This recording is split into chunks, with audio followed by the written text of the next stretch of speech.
Nagluluksa ngayon ang pamilya Gutierrez dahil sa pagpanaw ng asawa ni Elvis Gutierrez na si Alexa Gutierrez na kung saan ilang buwan din nakipaglaban sa kanyang sakit na leukemia.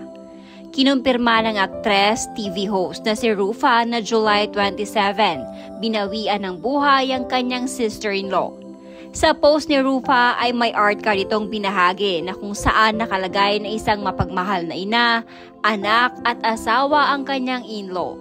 Matapos nito ay ilang larawan din ang binahagi ni Rufa na kasama si Alexa. I am still trying to process and accept that you are no longer with us. It's so hard. Words cannot express how heartbroken and shocked I am. I love you so much, my beautiful irreplaceable Alexa.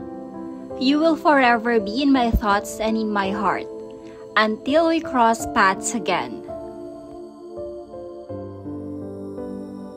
Sa Instagram naman ni Elvis Gutierrez, tanging larawan lamang nilang mag-asawa ni Alexa ang pinost nito.